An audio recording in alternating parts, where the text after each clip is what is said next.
Amen.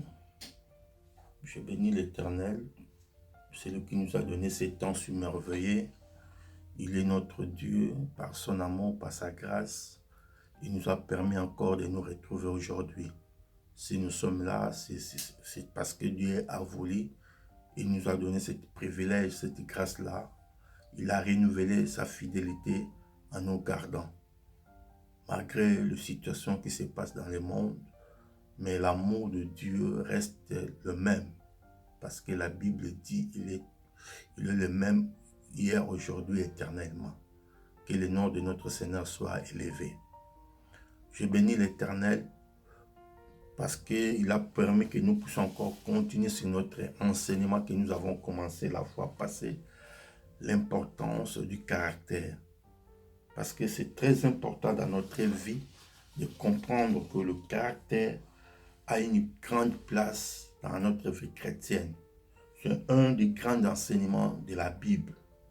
Comme j'avais dit, ensemble, nous voulons engager à découvrir le caractère de Dieu. Comment nous pouvons nous développer, comment nous pouvons grandir dans la vie chrétienne. Comme on avait parlé la fois dernière. Et aujourd'hui, nous allons continuer. La première chose que nous allons faire, nous allons parler sur la maîtrise. La maîtrise de soi. La maîtrise, c'est la première source de votre vie. Frères et sœurs, c'est très important de le comprendre que la maîtrise est la première source de votre vie. L'être humain, comme nous le savons, est tripartite. Il est un esprit qui habite dans un corps et qui a une âme. Un esprit qui habite dans un corps et qui a une âme. C'est-à-dire, la maîtrise de soi consiste alors à maîtriser son esprit, son âme et son corps. Je le répète, la maîtrise de soi consiste à savoir maîtriser son esprit, son âme et son corps. Étant donné que nous sommes chrétiens, c'est-à-dire nous sommes nés de nouveau, nous sommes nés de Dieu, notre esprit a la sémence divine. Parce que nous sommes nés de nouveau. Nous sommes nés de Dieu. Et notre esprit a la sémence divine. Frères et sœurs, pour savoir avancer dans ces messages, il faut d'abord savoir définir en quoi consiste l'esprit et l'âme. Nous devons savoir définir cela. En quoi consiste l'esprit et l'âme. Première chose, l'esprit est le véritable nous. C'est-à-dire, l'esprit est le véritable moi. Il se compose de trois parties. La communion, qui nous permet de communiquer avec Dieu et qui nous permet de communiquer avec le monde des esprits. J'ai dit, l'esprit est le véritable moi. Il se compose de trois parties. La première chose, la communion, qui nous permet de communiquer avec Dieu et le monde des esprits. Frères et sœurs, de comprendre cela, cela va nous aider à comprendre et avancer dans le caractère, de comprendre sur l'importance du caractère. La deuxième chose, l'intuition, c'est la partie qui nous donne de connaître intérieurement les choses. Amen. La partie qui nous permet de connaître intérieurement des choses, l'intuition. Et la troisième partie, c'est la conscience. La conscience qui nous donne le sens de comprendre le bien et le mal. Ça, c'est la troisième chose qui compose l'esprit. La conscience qui nous donne la capacité de comprendre le sens du bien et du mal. Après, il y a l'âme. L'âme, pour sa part, comprend encore 3 parties. C'est-à-dire, les 3 parties de l'âme, c'est l'intelligence, qui est le système des pensées, et la mentalité. Amen. Le système des pensées, l'intelligence, et le système des pensées.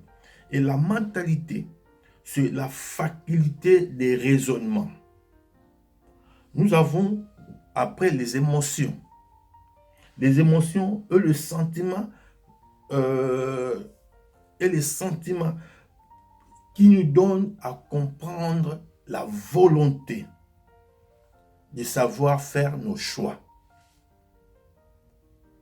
C'est très important de les comprendre, frères et sœurs, parce que par là, nous allons comprendre et ça va nous amener à comprendre comment maîtriser notre âme. Amen. C'est-à-dire de savoir faire nos choix.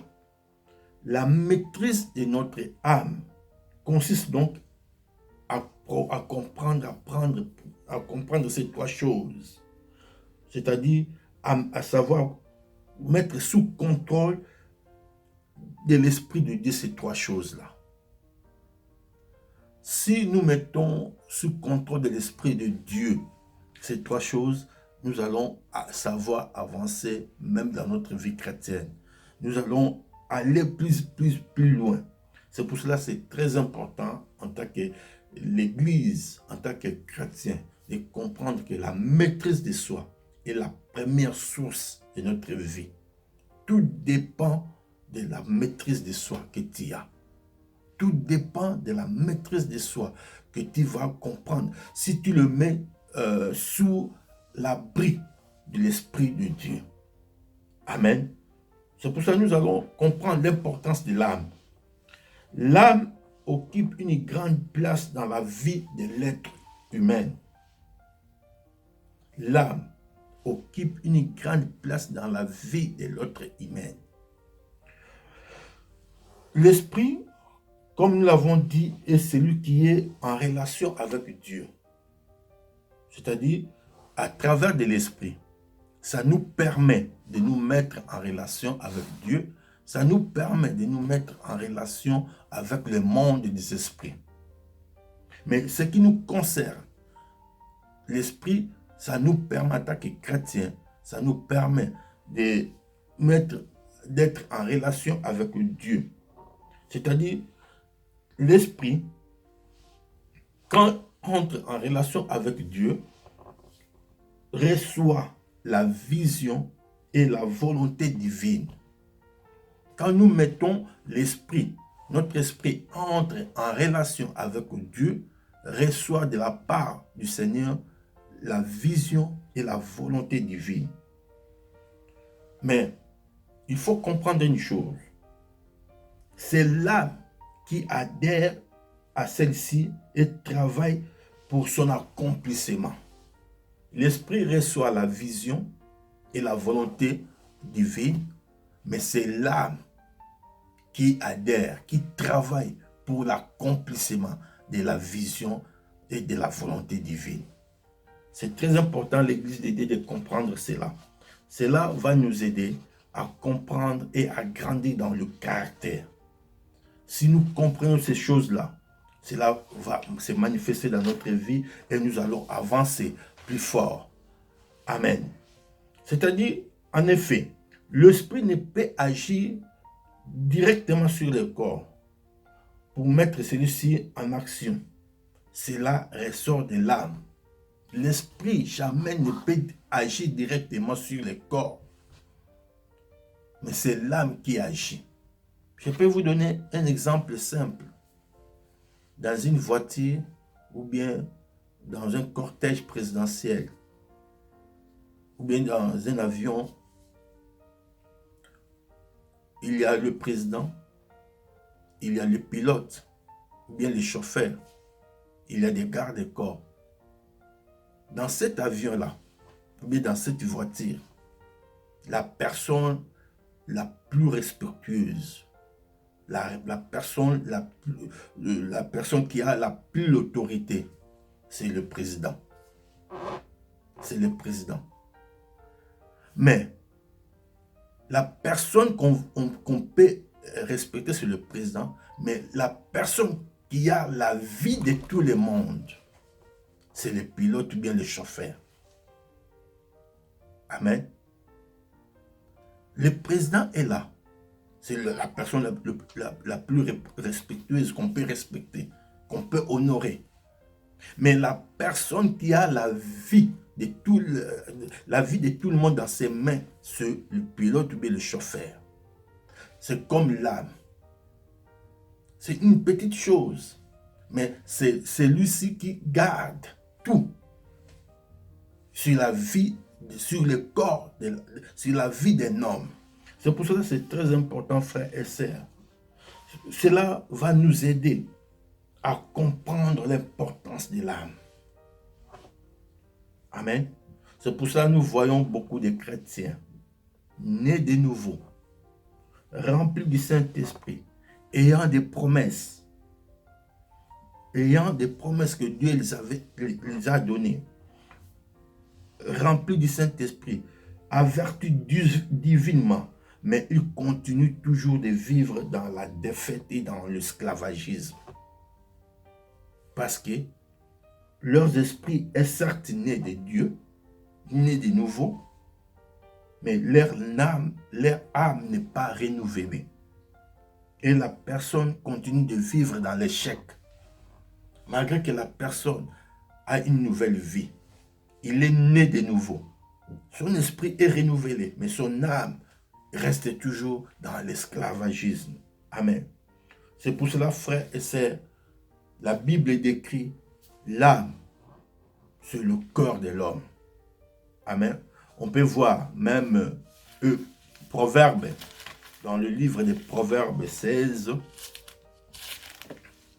dans le livre des Proverbes 16, le verset 9, la Bible dit, dans le livre des Proverbes 16, le verset 9, la Bible dit une chose là, pour que nous puissions comprendre comment la Bible décrit l'âme. Le verset 9, le cœur de l'homme médite sa voie, mais c'est l'Éternel qui dirige ses pas. On peut voir encore Proverbe 19, verset 21, pour comprendre. C'est très important, l'Église de Dieu, de comprendre cela. Il y a dans le cœur de l'homme beaucoup de projets, mais c'est le dessein de l'Éternel qui s'accomplit. Frères et sœurs, par là, je voulais dire seulement pour comprendre que la Bible décrit l'âme sur le cœur de l'homme. C'est très important, l'Église de Dieu, de comprendre cela pour que nous puissions avancer. Amen. C'est-à-dire, la vie d'un homme, la vie d'une personne est donc produit dans son cœur. Entre parenthèses, cela signifie dans son âme. Amen. C'est-à-dire, âme, cela veut dire que le succès ou la réussite sont le résultat de l'état de ton âme. Amen. Parce que la vie d'une personne est donc produit de son cœur. Entre parenthèses, c'est l'âme. Cela veut dire que le succès ou la réussite sont le résultat de l'état de l'âme. C'est pour cela que Dieu nous conseille de savoir veiller sur notre âme, plus que sur toute autre chose ici sur la terre. Amen. Car la source qui donne la vie, c'est l'âme. Mais qu'est-ce que nous constatons? Nous voyons que beaucoup de personnes prennent soin de leur corps. Parfois, une personne peut se fâcher, il peut se mettre en colère. Quand il vient, il voit que dans sa maison, il y a des désordres.